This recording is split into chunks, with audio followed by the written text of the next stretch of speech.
America in 2025 is a reality show with no season finale in sight, and the left is still out here trying to gaslight us into believing their version of events. Up is down, war is peace, and ungrateful foreign leaders are somehow the victims. Enter Volodymyr Zelensky, the world's most underdressed panhandler, showing up at the White House like it's a fundraiser gala, only to throw a fit when Trump and J.D. Vance don't roll out the red carpet of endless blank checks.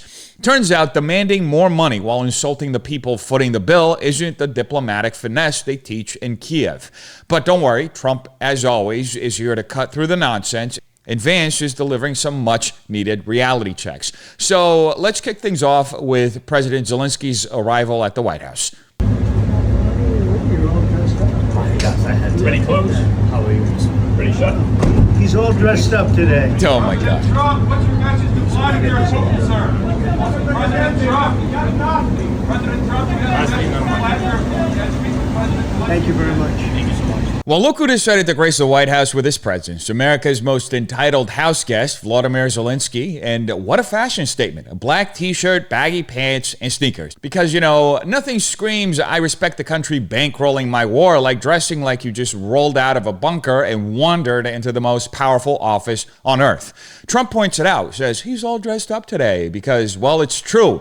This is Zelensky dressed up. Usually he's rocking the full Action Man cosplay, looking like he just crawled through a trench for the aesthetic. But hey, nothing says serious wartime leader like showing up to a formal state meeting dressed like you're about to hit up a CrossFit class. Now, the left would have you believe this is just his thing, his personal brand, his symbol of a wartime struggle. Really? Because when he meets European leaders, when he hobnobs with a global elite at Davos, somehow he manages to find a suit and tie. But for the United States, the country funneling tens of billions, actually hundreds of billions into his war, he sticks with the refugee chic look. It's not an accident. It's a calculated move. It's part of the larger Zelensky PR strategy, the perpetual underdog image, the I'm just a simple man fighting for freedom routine. Except, funny enough, this simple man happens to be a former comedian turned oligarch who's now consolidating power, banning opposition parties, shutting down critical media, and passing emergency laws to postpone elections. But sure, let's keep pretending he's the heroic face of democracy. Anyway, later in the Oval Office, Zelensky was asked by a reporter about his styling choices. Second And question. my second question for President Zelensky. Why don't you wear a suit? Why don't you wear a suit? You're at the highest level in this country's office and you refuse to wear a suit. Just want to see if do you own a suit?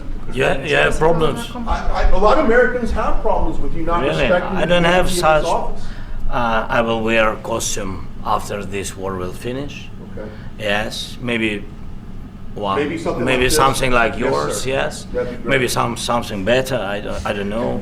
We will see. Maybe something cheaper than. Yeah. Thank you. Thank you for. So a reporter actually asked the question that's been on everyone's mind. Do you own a suit? And what does Zelensky do? He laughs it off, dismisses it, acts like the mere concept of showing a shred of decorum is some kind of a joke. But here's the thing. It's not just about the suit. It's about respect. It's about the fact that this guy is standing in the highest office of the most powerful country in the world, asking for money, asking for weapons, demanding more support. And yet he can't even be bothered to dress like he takes this seriously. Now, his excuse? Oh, he'll wear a suit after the war is finished. Really? That's the line?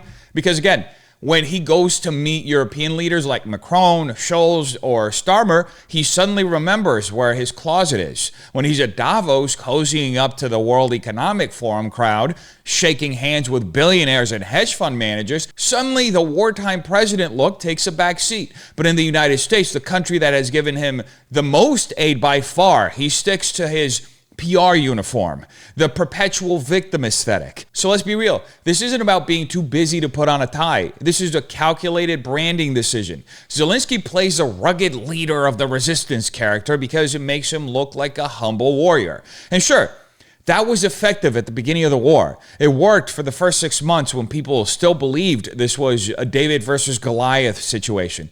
But we're 2 years in now. The reality is Ukraine is a heavily subsidized client state of the U.S. and NATO. And if you're walking into the Oval Office to ask for more money, maybe, just maybe, you should show the slightest bit of gratitude and professionalism. And let's talk about the rhetorical deflection here. Instead of just answering the question straight, Zelensky tries to mock the reporter. Maybe something like yours, maybe something better. Oh, brilliant comeback, dude. Because here's the truth. He knows why he does this. He knows it's about optics. And instead of owning up to that, he just turns it into a joke to avoid accountability. And then there's a kicker. This reporter tells him a lot of Americans have a problem with you not respecting this office. And what does Zelensky do? Nothing. No real response, no acknowledgement, no recognition that, yes, maybe showing up to a formal state meeting in war pajamas might rub some people the wrong way.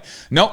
He just brushes past it because in his mind, he's the moral authority here. He's the one who gets to tell us how to feel. And let's not pretend this is just about the suit. This is about a broader issue of entitlement. Zelensky operates as though the U.S. is an ATM, and he's frustrated every time there's even the slightest pushback on his withdrawals. This is a man who has banned opposition parties in his own country, shut down independent media, and yet has the audacity to lecture America about democracy. This is a man who, when pressed about why he campaigned against Trump in 2024, dodges and pivots like it never happened. And yet he still expects a blank check, no questions asked. But here's the thing, Americans do have a problem with this, and not just conservatives. You can see it in the polling. Support for endless Ukraine funding is plummeting across the board. Even Democrats are getting tired of it. And moments like this are why. The optics aren't working anymore. The humble wartime leader routine is wearing thin. And every time Zelensky dismisses legitimate concerns with a smirk and a joke, more people wake up to the fact that maybe this guy isn't quite the noble hero the mainstream media has sold us. So yeah, he definitely owns a suit. He just doesn't think we deserve the respect of seeing him wear it. And that tells you everything you need to know. Anyway, shortly after that, things got heated. Now, the full press conference is about 53 minutes long, but there's a specific 10-minute segment that we're going to look at where things just absolutely went off the rails. And now I'm talking with my friends in Poland, and they are worried that you align yourself too much with Putin. What's your message for them? Well, if I didn't align myself with both of them, you'd never have a deal. You want me to say really terrible things about Putin and then say, "Hi, Vladimir, how are we doing on the deal?" That doesn't work that way. I'm not aligned with Putin. I'm not aligned with anybody. I'm aligned with the United States of America and for the good of the world. I'm aligned with the world. And I want to get this thing over with. You see the hatred he's got for Putin. It's very tough for me to make a deal with that kind of hate. He's got tremendous hatred. And I understand that, but I can tell you the other side isn't exactly in love with, him either. So it's not a question of alignment. I'm aligned with the world. I want to get the thing set. I'm aligned with Europe. I want to see if we can get this thing done. You want me to be tough? I could be tougher than any human being you've ever seen. I'd be so tough, but you're never going to get a deal that way. So that's the way it goes. Now, I think it's important we start by looking at the question that came immediately before tensions escalated so we can understand the tone of the press conference and how the media was handling itself. The media was clearly setting up their favorite trap. Trump, are you a Putin puppet? Because, of course, asking nuanced questions about actual policy would be too much work. Instead, they go straight for the Russia routine, as if we haven't been watching the same tired play for 8 years at this point. Now, the setup here is clear. The reporter doesn't just ask about Trump's approach to Russia. No, they frame it through the lens of Poland's fears, a classic appeal to emotion. I'm talking with my friends in Poland, and they are worried. Oh, really? Your friends in Poland? Which friends? The random guy you met at a coffee shop in Warsaw? The Polish government? Or are we just making vague, unverifiable statements to inject some full moral authority into the question? Because last I checked, the Polish government is still accepting billions in U.S. military aid under Trump's NATO pressure, and they aren't exactly shy about defending their own interests. Then there's the real manipulation. You align yourself too much with Putin. The question isn't if he aligns with Putin. It assumes alignment and demands Trump either deny it, which means he's on the defensive, or accepts it, which means, gotcha, Putin stooge confirmed. It's the oldest baiting tactic in the book. Presupposition, framing the question so the only answers make the target look bad. But Trump, he doesn't take the bait. Instead, he gives a real answer, one that actually makes sense. If I didn't align myself with both of them, you'd never have a deal. And there you have it, Diplomacy 101. If you want to end a war, you don't take one side's propaganda and repeat it as gospel. You actually engage with both sides. But, of course, the media doesn't care about peace. They care about sound bites. They want Trump to say, Putin is a monster, Putin is evil, Putin is bad, and then what? Expect Putin to come to the table like, oh, wow, Trump insulted me on CNN. Guess I better surrender now. That's not how the world works, buddy. And Trump lays it out plainly. He says, you want me to be tough? I could be tougher than any human being you've ever seen. But you're never going to see a deal that way. Exactly. Tough talk is cheap. If screaming about dictators solved wars, then Rachel Maddow would have liberated Ukraine by now. What actually works is real politic. Understanding that, like it or not, Putin is in power, he controls a massive nuclear arsenal, and he's not just going to be lectured into submission. Then there's the part the media really doesn't want to talk about, Zelensky's hatred. Trump points it out. You see the hatred he's got for Putin? And that's the thing, Zelensky doesn't want a deal. He wants total victory, total regime change, total humiliation of Russia. And while that might be a great fantasy for Twitter warriors and State Department neocons, it's not reality. The reality is wars end when enemies negotiate and not when they scream at each other indefinitely. And Trump gets that. But of course, none of that matters to the press. They don't care about peace. They care about narratives. And their narrative is simple. Trump equals Putin's puppet, no matter what. If Trump talks about peace, he's weak. If he talks tough, he's reckless. No matter what, they'll twist it. But the American people, they're smarter than that. That's part of the reason why Trump got elected, because we remembered that when Trump was in office, we didn't have any new wars, we didn't have a Russia-Ukraine disaster, and we didn't have global instability spiraling out of control. Because back then, as now, the world knows Trump doesn't play games. And that's exactly why the media and world leaders fear him. All right, one more question. Hey, I want to respond to this. So look, for 4 years in the United States of America, we had a president who stood up at press conferences and talked tough about Vladimir Putin, and then Putin invaded Ukraine and destroyed a significant chunk of the country. The path to peace and the path to prosperity is maybe engaging in diplomacy. We tried the pathway of Joe Biden of thumping our chest and pretending that the President of the United States' words mattered more than the President of the United States' actions. What makes America a good country is America engaging in diplomacy. That's what President Trump is doing. Can I ask you? Uh-oh. Yeah? Yeah. Okay. So he occupied our parts, big parts of Ukraine, part of East and Crimea. So he occupied it on 2014. So during a lot of years, so I'm not speaking about just Biden, but those time was Obama, then President Obama, then President Trump, then President Biden, now President Trump, and God bless, now President Trump will stop him. But during 2014, nobody stopped him. He just occupied and took. He killed people. You know what the contact line? 2015. 2014. 2014 and 2014. 2014. Yeah. So I was not here. Yeah, but That's exactly right. Yes, but during 2014 till 2022, yeah, the situation the same. The people have been dying on the contact line. Nobody stopped him. You know that we had conversations with him, a lot of conversation, my bilateral conversation, and we signed with him, me, like a new president. In 2019, I signed with him the deal. I signed with him, Macron and Merkel, we signed ceasefire. Ceasefire, all of them told me that he will never go. We signed with him with gas contract. Yes, but after that, he broken this ceasefire. He killed our people and he didn't exchange prisoners. We signed the exchange of prisoners, but he didn't do it. What kind of diplomacy, JD, you are speaking about? What do you mean? I'm talking about the kind of diplomacy that's going to end the destruction of your country. Yes, but if you Mr. President, with respect, I think it's disrespectful for you to come into the Oval Office and try to litigate this in front of the American media. Right now, you guys are going around and forcing conscripts to the front lines because you have manpower problems. You should be thanking the president for trying to bring an end to this conflict. Have you ever been to Ukraine that you say what problems we have? I have been to. Come once. I've actually watched and seen the stories, and I know what happens is you bring them on a propaganda tour, Mr. President. Do you disagree that you've had problems bringing people into your military? And do you think that it's respectful to come to the Oval Office of the United States of America and attack the administration that is trying to prevent the destruction of your country? A lot of questions. Let's start from the beginning. Sure. First of all, during the war, everybody has problems, even you, but you have nice ocean and don't feel now, but you will feel it in the future.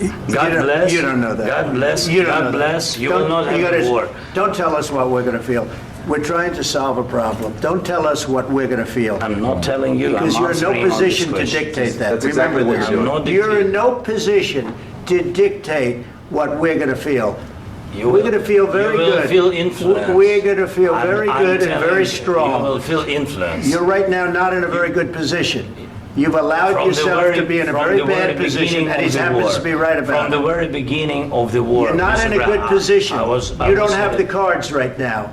With us, you start having not cards. Playing cards. Right now, you don't. You're playing cards. Mr. President. You're playing cards. Serious. You're gambling with the president lives of millions of people. You're gambling with World War III.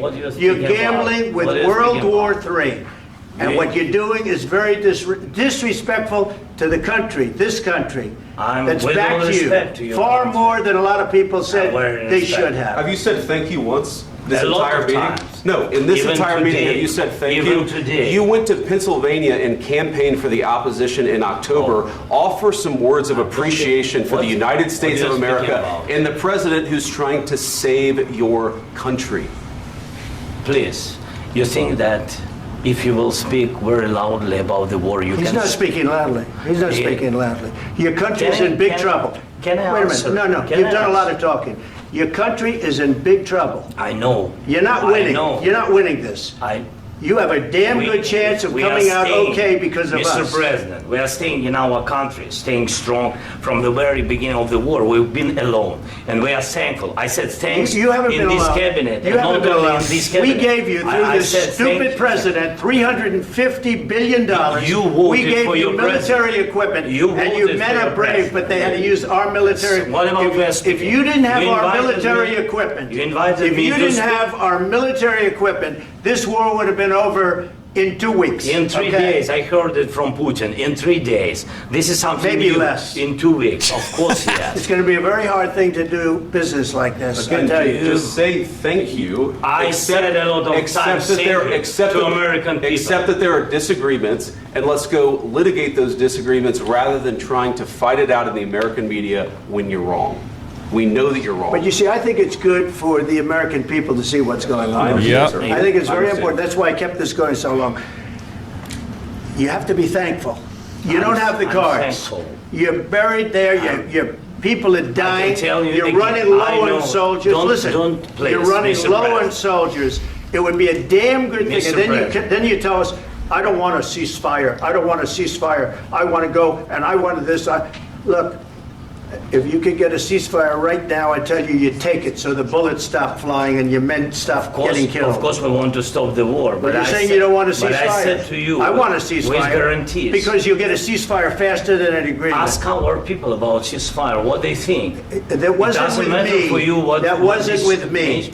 That was with a guy named Biden who was not a smart person. That was with Obama. It was your president. Excuse me. That was with Obama, who gave you sheets, and I gave you javelins. Yes. I gave you the javelins to take out all those tanks. Obama gave you sheets. In fact, the statement is Obama gave sheets and Trump gave javelins. You got to be more thankful, because let me tell you, you don't have the cards. With us, you have the cards. But without us, you don't have any cards. Oh, this was beautiful. A master class in exposing both arrogance and delusion in real time. Zelensky walked into the Oval Office, the seat of American power, looking for more handouts. And what does he do?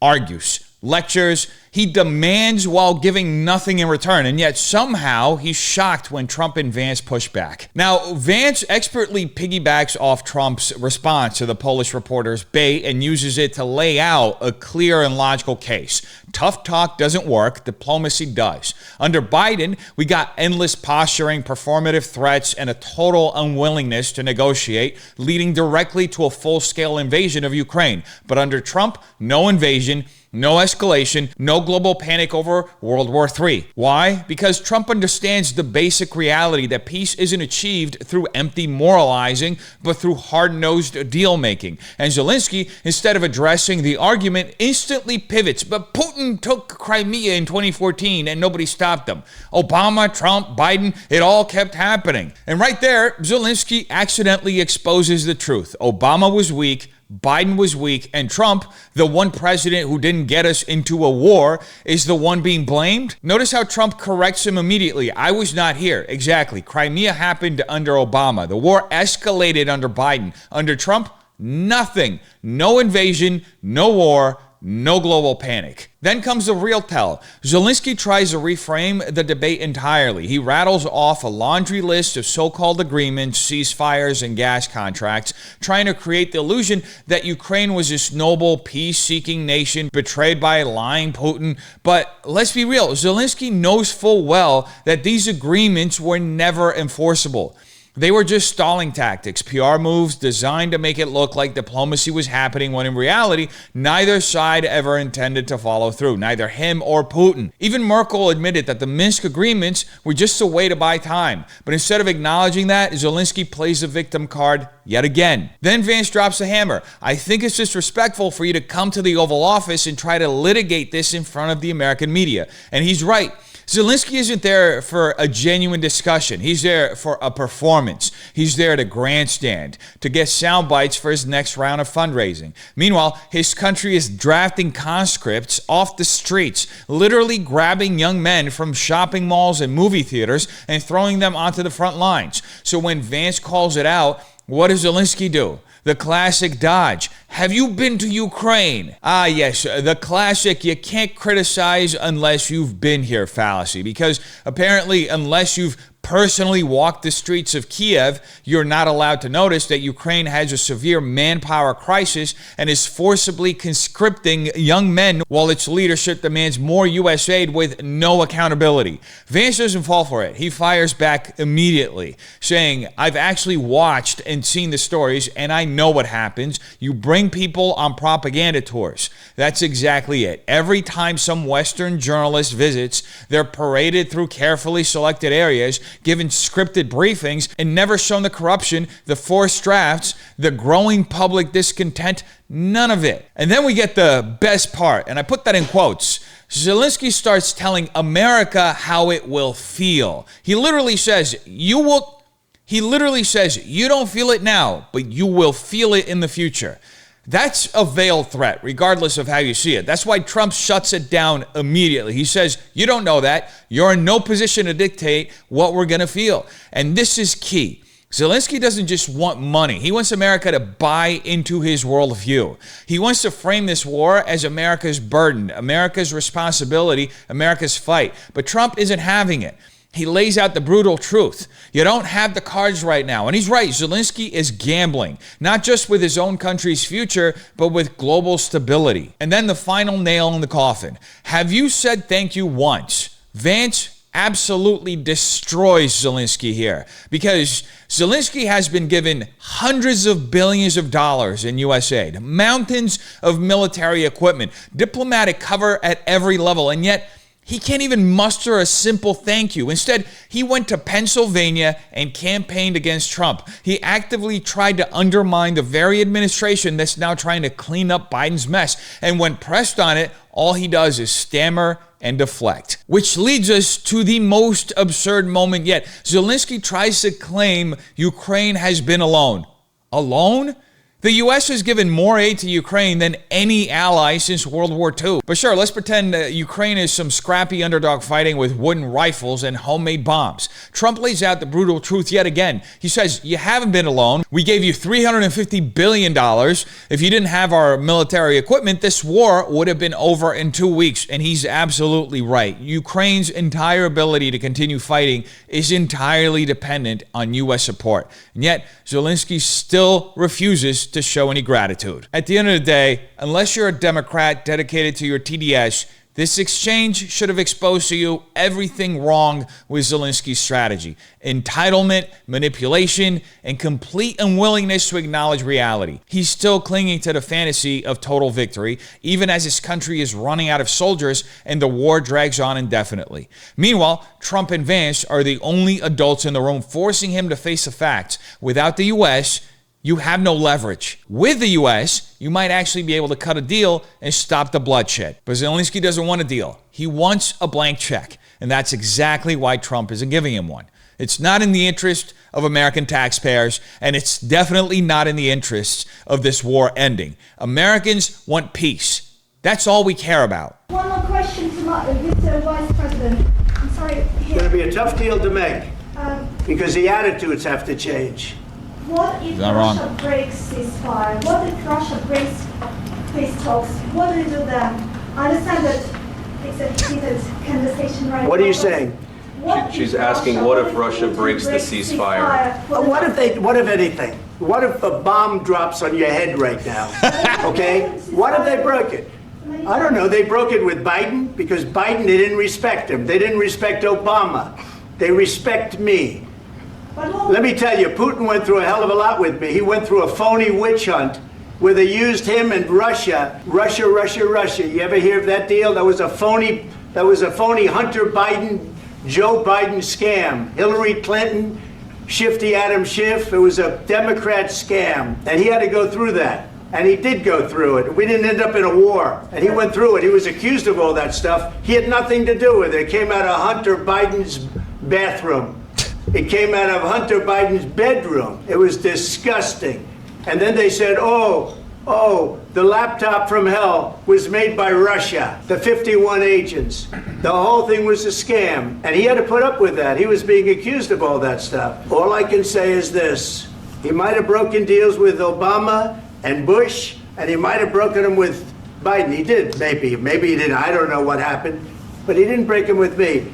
He wants to make a deal. I don't know if you can make a deal. The problem is, I've empowered you to be a tough guy. And I don't think you'd be a tough guy without the United States. And your people are very brave. But you're either going to make a deal or we're out. And if we're out, you'll fight it out. I don't think it's going to be pretty, but you'll fight it out. But you don't have the cards. But once we sign that deal, you're in a much better position. But you're not acting at all thankful. And that's not a nice thing. I'll be honest, that's not a nice thing. All right, I think we've seen enough. What do you think? What's this negotiation? This is going to be great television, I will say that. Yeah, leave it up to the media to hit us with the classic, what if Russia breaks a ceasefire question? Because apparently the media's favorite hobby is playing gotcha with hypothetical scenarios instead of dealing with reality. The reporter is basically asking Trump to preemptively accept failure. What if it doesn't work? What if Russia doesn't honor the deal? What if? It's the laziest form of questioning because it assumes that only bad outcomes are worth considering. And Trump, in true Trump fashion, doesn't even entertain the nonsense. What if a bomb drops on your head right now? Exactly. The left loves to speculate about worst case scenarios as if that's an argument against trying something different. They were perfectly fine letting Biden and Obama walk into failure after failure. But suddenly when Trump suggests negotiation, it's all doom and gloom. Then Trump gets to the real issue, respect. Putin didn't break deals with him. Why? Because Putin understood that Trump wasn't playing the same weak, predictable game Biden and Obama did. Putin invaded Crimea under Obama. Putin invaded Ukraine under Biden. But during Trump's 4 years, nothing. No new wars, no global panic, no sudden land grabs. Why? Because Trump commanded respect. And let's be honest, that's what diplomacy actually is. It's not about empty rhetoric or vague moralizing. It's about whether the guy on the other side of the table thinks you're serious. And then Trump takes it a step further. He calls out the real reason for the media's obsession with Russia, the Russia hoax. For years, the left and their media allies screamed Russia, Russia, Russia over a completely fake narrative that they manufactured. The Trump-Russia collusion hoax was a Democrat scam, one that wasted years of America's time, destroyed trust in institutions, and poisoned our foreign policy. And here's the best part. Putin had to sit through it too. He was accused of orchestrating everything from the 2016 election to the Hunter Biden laptop, all based on lies pushed by people like Adam Schiff and Hillary Clinton. And Trump exposes the biggest irony of all. The same people accusing Trump of helping Putin are the ones who spent years lying about Russia, making diplomacy impossible. It wasn't Trump who pushed Russia into a corner, it was the Democrats. They sabotaged every diplomatic channel by turning Russia into a boogeyman for domestic political points. And guess what? That paranoia made real negotiations impossible, paving the way for the very war they claim to care about. Then comes a power move. Trump doesn't just talk about peace. He lays down the terms like a deal maker.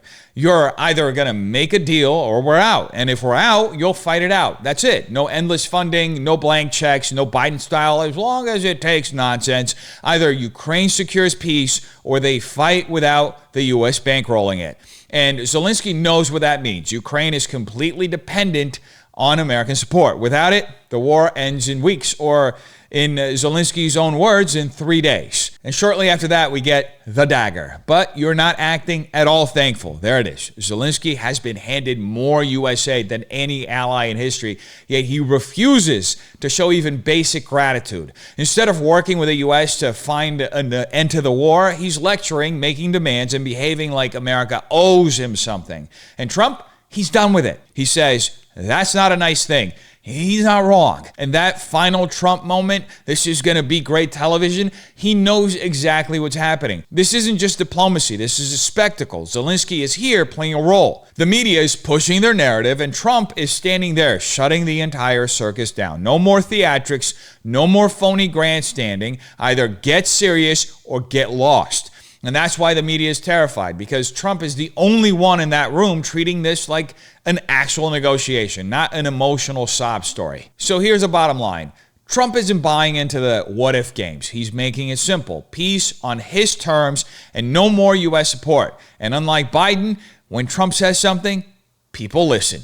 This is what I was told. The president has kicked Zelensky out of the White House. His delegation right now is telling him that he's got to go home. Well, it's about time. Zelensky has been treating the United States like his personal ATM while showing nothing but arrogance and entitlement in return. Walking into the White House, lecturing Americans, demanding more money with zero gratitude, Trump wasn't going to tolerate that nonsense. Unlike Biden, who would have groveled and handed over another blank check, Trump actually expects respect from those who benefit from American support. Kicking Zelensky out sends a clear message. America isn't a doormat, and if you can't act like a grateful ally, don't expect to be treated like one.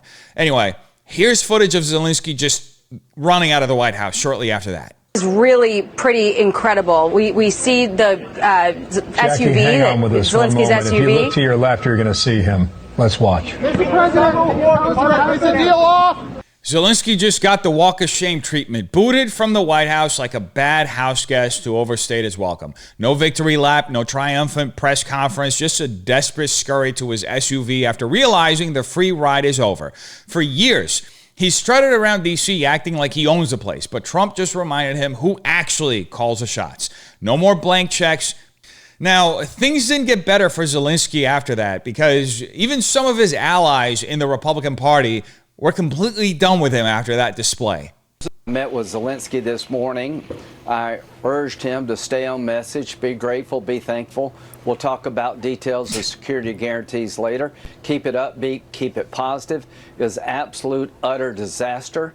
The question for me is he redeemable in the eyes of Americans? Most Americans witnessing what they saw today would not want Zelensky to be their business partner, including me, and I've been to Ukraine 9 times since the war started. I met with him this morning. President Trump I talked to last night, he was upbeat about the deal. I've never been more proud of President Trump for showing the American people and the world you don't trifle with this man. He was very positive. He was very upbeat.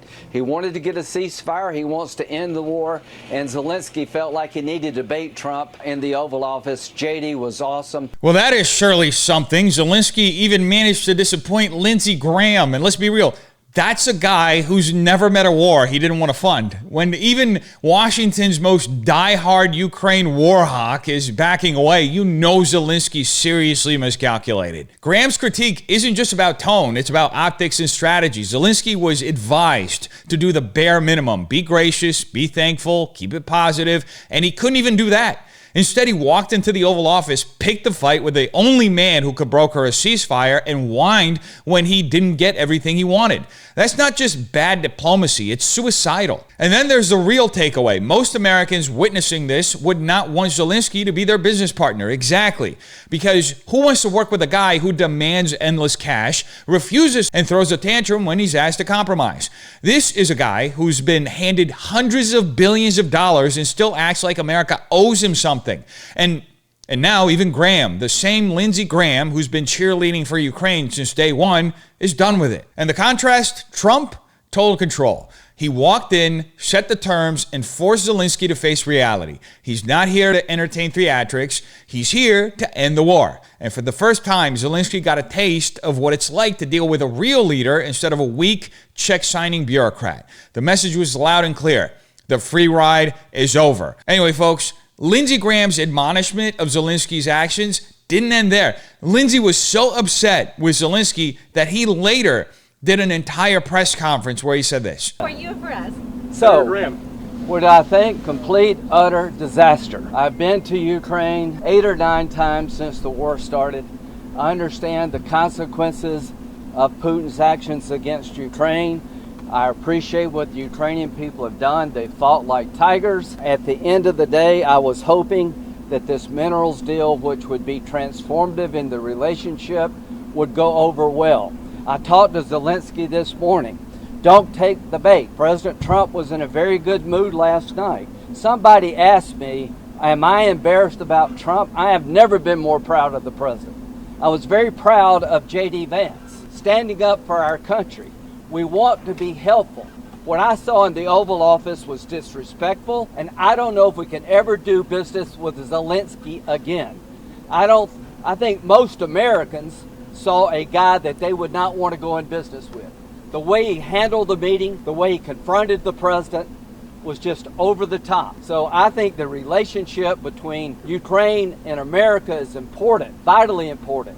But can Zelensky do a deal with the United States? After what I saw, I don't know. When Lindsey Graham says you're too much of a liability to do business with, you know you've burned every last bridge. This is the same Lindsey Graham who has been one of the Ukraine's loudest cheerleaders, who's flown to Kiev more times than some Ukrainian officials, and yet even he is stepping back saying Zelensky is no longer a trustworthy partner. That's huge. And let's get to the heart of it. This isn't just a bad meeting. It was an utter failure of leadership on Zelensky's part. He wasn't just ungrateful. He was antagonistic, picking fights instead of securing support. He had one job: land a minerals deal, reinforce U.S. support, and act like a competent statesman. Instead, he walked into the Oval Office, disrespected the only man who could end the war, and made himself look like an entitled brat. And Graham's final point: I don't know if we can ever do business with Zelensky again.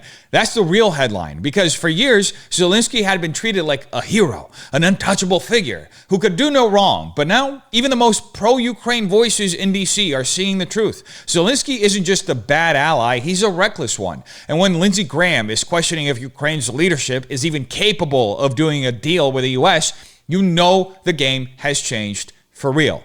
Trump also had thoughts about the press conference, which he shared later in an interview. We had a meeting today, as you know, with President Zelensky, and I would say it didn't work out exactly great from his standpoint. I think he very much overplayed his hand. We're looking for peace. We're not looking for somebody that's going to sign up a strong power and then not make peace because they feel emboldened, and that's what I saw happening. I'm looking for peace. We're not looking to go into a 10-year war and play games. We want peace. And it was just my impression that if we do that, if we sign up, he's looking for something that I'm not looking for. He's looking to go on and fight. We're looking to end the death. 2,000 people died this week, soldiers, more than that, but 2,000 approximately people died this week. Young Ukrainians and Russians. And somebody would say, why do you care about Ukraine and Russian soldiers? I care about them, care about everybody. And we're not doing that. Now, if we don't do anything, he's going to have to make peace, but he's dealing with a very weak set of cards. If we sign, he's dealing with a very strong set of cards, and then he doesn't want to make peace. So that's where we are. It's very simple. I'm not looking to get into anything protracted. I want immediate peace. President Putin is going to want to make, and he wants to end it. And you saw what I saw today. This is a man that signed up and keep fighting, and we're not doing it. Trump just laid it out as plainly as possible. Zelensky overplayed his hand, and now the game is up. For years, Ukraine has been operating under the assumption that America will back them no matter what. That there's no limit to the money, the weapons, or political capital they can extract. But now, the free ride is over. And the key takeaway here is Zelensky doesn't want peace. Trump saw it firsthand. This is a guy who feels emboldened, not desperate. He's not looking to negotiate an end to the war. He's looking to lock in long-term U.S. backing so he can keep fighting indefinitely. But Trump isn't playing that game. He knows the reality. Ukraine is out of options. The battlefield is brutal. The casualty numbers are staggering. 2,000 people dead in just 1 week. And yet Zelensky refuses to shift the strategy. Why? Because he's banking on more American support. And here's where Trump completely flips the script. He says, now, if we don't do anything, he's going to have to make peace. That's the real leverage. The second U.S. stops writing blank checks, Ukraine has no choice but to come to the table. But if America keeps propping up Zelensky with no conditions, he'll drag this war out for years, gambling with the lives of his own people while pretending victory is just around the corner. And the biggest contrast, Trump is looking for peace. Zelensky is looking for war. And guess what? Putin is ready to negotiate. Trump knows it. He's not making emotional appeals. He's talking facts. Putin wants a way out, and he's dealing with a leader in Trump who can actually deliver a real negotiation. But Zelensky, he wants to keep America locked in, no matter the cost. Bottom line, Trump just exposed the biggest lie of this war. It's not about fighting for survival anymore. It's about dragging the U.S. deeper into an unwinnable fight. And the second America steps back, Zelensky's bluff gets called out. Anyway, Zelensky later did an interview with Bret Baier on Fox News, and let's just say that the disaster continued. President Trump said after your meeting that you disrespected him and the vice president and all of America in the Oval Office. Do you think you did, and do you think you owe an apology to President Trump? Thank you so much. First of all, thank you for the invitation, for this dialogue, and good evening to all your country, to all Americans. I'm very thankful to Americans for all your support. You did a lot. I'm thankful to President Trump and to Congress bipartisan support. And I was always very thankful from all our people. You helped us a lot from the very beginning during 3 years of full-scale invasion. You helped us to survive. Anyway, we are strategic partners. And even in such tough dialogue, and I think we have to be very honest and we have to be very direct to understand each other, because it's very, for us, very necessary to President Trump, and I'm with all respect that he wants to finish this war, but nobody wants to finish more than we, because we in Ukraine, we are in this war, we are in this battle, and battle for freedom for our lives. So I'm just telling that I think that we have to be on the same side, and I hope that the president on our side together with us, and that is very important to stop Putin. And I heard from President Trump a lot of times that he will stop the war, and I hope he will, and we need to pressure him with Europe, with all the partners. And I think this dialogue had to be a little bit earlier to understand where we are. Like, I don't remember exactly, but like President Reagan said, that peace is not just an absence of the war. Yes, we are speaking about just and lasting peace, about freedom, about justice, about human rights. And that's why I said that I think so, that ceasefire, and you know Putin, he broken 25 times ceasefire during all these years, 10 years. So I'm not hearing from you, Mr. President, a thought that you owe the president an apology. No, I respect President and I respect American people. And I think that we have to be very open and very honest.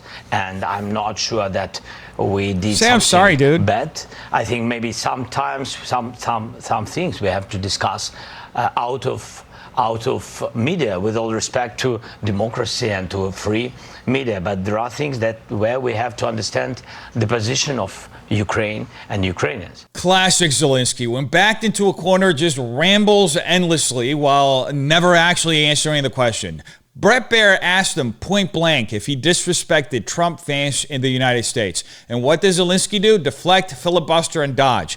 He gives us a long-winded word salad about being thankful while refusing to acknowledge the elephant in the room. His behavior in the Oval Office was embarrassing, antagonistic, and entitled. And let's break this down, because he starts off with the usual hollow platitudes. I'm very thankful. I respect the president. I respect the American people. Oh, really?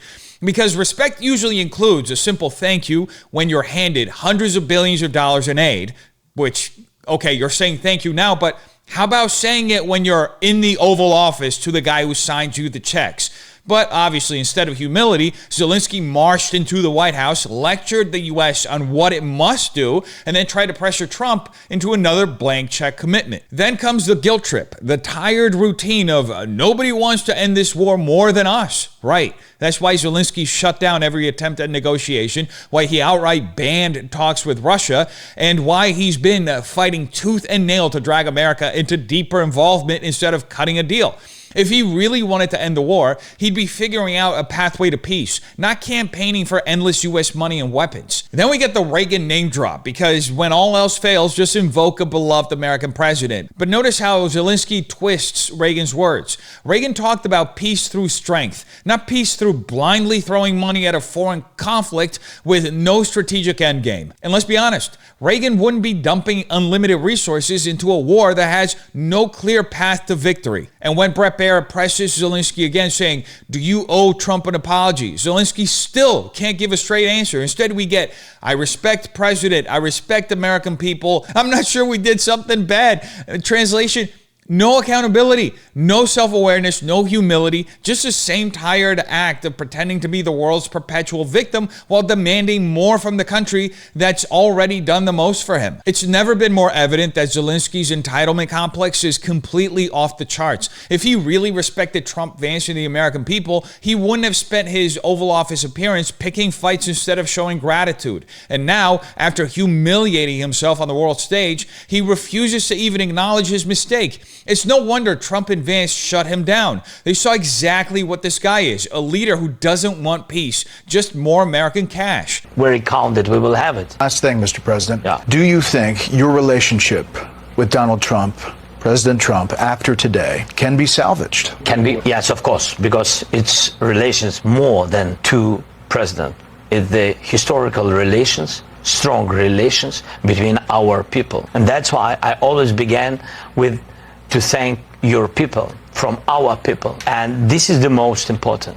And of course, thankful to President and of course to Congress, but first of all to your people. Your people helped to save our people. People, the first. Human rights, the first. This is very, very important. And we are thankful and sorry for this. I mean, we wanted very much to have only strong relations, and I very count that we will have it. And there it is, the long-awaited forced apology, buried under a mountain of word salad and empty platitudes. Zelensky finally mutters the words, we are thankful and sorry for this. But let's be real, this isn't an apology. This is a damage control statement, carefully crafted after realizing he completely bombed his entire appearance in the United States. And look at how he frames it. He doesn't even apologize to Trump or to Vance or to the American people directly. Instead, he shrugs and rambles about historic relations and human rights to make it sound like this was just a little misunderstanding rather than the outright disrespect and entitlement he displayed in the Oval Office. The phrase, "we wanted very much to have all its strong relations," is just vague enough to sound diplomatic while avoiding any real accountability for how he handled the meeting. But here's the reality. This apology only happened because Zelensky realized he miscalculated. He thought he could strong-arm Trump into more commitments, but instead, he got a cold dose of reality. America isn't going to bankroll an endless war without conditions. And now, after getting publicly humiliated and rejected, he's suddenly trying to walk it all back. So while he did apologize, it felt more like a PR move. If Zelensky truly respected Trump and the United States, he wouldn't have spent the entire meeting acting like America owed him something. And this last second half-hearted backtrack isn't actually going to fool that many people, unless obviously you're a Democrat and you're willfully blind. Now, to a greater extent, it seems as though Zelensky's diplomatic disaster didn't just cost him American goodwill. It's now triggering a full-blown crisis back home. When even Ukrainian lawmakers are calling for his impeachment, you know the wheels are coming off.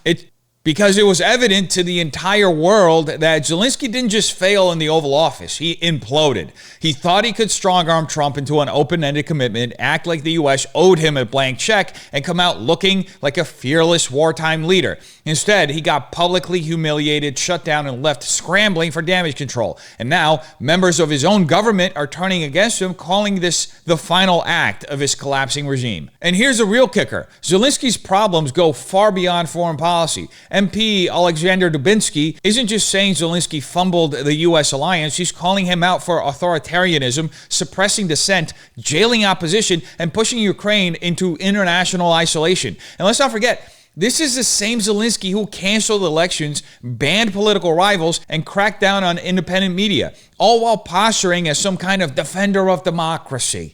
And the cherry on top, Zelensky's response was silence. No real defense, no explanation. This is just the same tired routine of pretending anyone who criticizes him is a Russian agent. But that excuse isn't working anymore. Ukraine is in free fall, and his own people know it. The real question isn't whether Zelensky survives politically, it's whether he drags Ukraine down with him before he's finally forced out. At the end of the day, what we just witnessed wasn't just a diplomatic blunder. It was a moment of reckoning. Zelensky's unchecked arrogance, America's shifting role, the unraveling of the Ukraine narrative, it all comes down to power, accountability, and the cost of blind allegiance. The same Western elites who spent years selling us a fairy tale about Ukraine's noble fight are now scrambling to contain the fallout, pretending this wasn't inevitable. But the real question is, how many people actually see it? How many still believe in the fantasy of endless wars as some righteous crusade, despite the blatant self-interest, hypocrisy, and manipulation at play?